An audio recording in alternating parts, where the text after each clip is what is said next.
यहाँ पे पिछले वीडियो में हमने प्रॉपर्टी नंबर 8 पढ़ा था।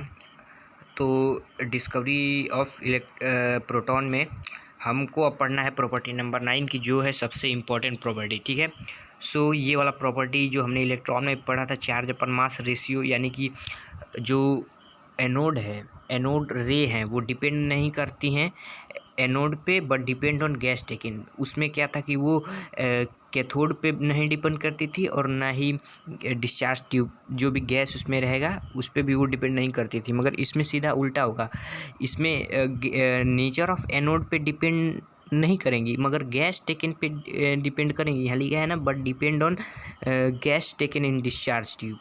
तो हम लोग चलिए जानते हैं कैसे डिपेंड करेंगी। जो E/M रेशियो है, चार्ज तो सेम रहेगा भाई। देखो, चार्ज तो कोई सा भी तुम एनोड यूज कर लो, यहाँ गलत लिखा है, कैथोड लिखा है एनोड में। यहाँ पे एनोड होगा, वो इलेक्ट्रॉन में कैथोड होता है। तो तुम कोई सा भी एनोड यूज कर लो, चार्ज तो सेम रहेगा, चाहे तुम कोई सा भी गैस यूज कर लो। मगर जो मास है, अगर तुमने ऑक्सीजन का जैसे यहाँ पे मास रखा, तो यहाँ पे मास ऑफ ऑक्सीजन प्रोटॉन इक्वल नहीं होगा, ठीक है ना, मास ऑफ नाइट्रोजन प्रोटॉन के। तो यही इसमें बताया जा रहा है। तो हमने देखा था चार्ज अपन मास का वैल्यू इलेक्ट्रॉन में ये होता है, और चार्ज अपन मास इसमें हम लोग आसानी से पता लगा लेंगे प्रोटॉन के मामले में। यहाँ पे है चार्ज का वैल्यू आपको पता ही है, और मास आपको पता ही है ग्राम में।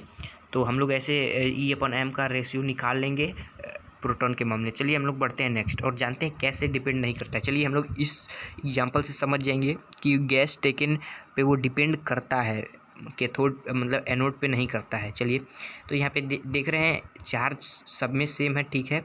मास ऑफ हाइड्रोजन एट प्रोटॉन, देखिए प्लस का मतलब प्रोटॉन, यहाँ पे मास ऑफ हाइड्रोजन प्रोटॉन है, यहाँ पे मास ऑफ ऑक्सीजन प्रोटॉन, यहाँ पे मास ऑफ नाइट्रोजन प्रोटॉन। तो ये तीनों के प्रोटॉन में मास में डिफरेंस होगा, क्योंकि नाइट्रोजन का प्रोटॉन का मास अलग होगा, और ऑक्सीजन के प्रोटॉन का मास अलग होगा, हाइड्रोजन के प्रोटॉन का मास अलग हो गया। तो यही यहाँ पे लिखा है MH+, यानी कि mass of hydrogen proton is not equal to mass of oxygen और not equal to mass of nitrogen proton. तो इस एग्जांपल से आप समझ सकते हैं कि जो गैस टेकन है उस पर वो डिपेंड करता है। और नेचर ऑफ एनोड पे आप कोई सा भी नेचर ले लीजिए, चार्ज सेम रहेगा, मगर जे हुए मास की बारी आती है, अगर आप गैस बदल देंगे तो मास भी बदल जाएगा। तो यहाँ पे आपको प्रोटॉन में इस बात का ध्यान देना है, जो कि इलेक्ट्रॉन में नहीं था, ठीक है। इसमें चेंज होगा, इसमें मास का वैल्यू चेंज होगा गैस टेकन के अकॉर्डिंग। तो चलिए आज के लेक्चर में बस इतना ही, हम लोग मिलते हैं नेक्स्ट लेक्चर में।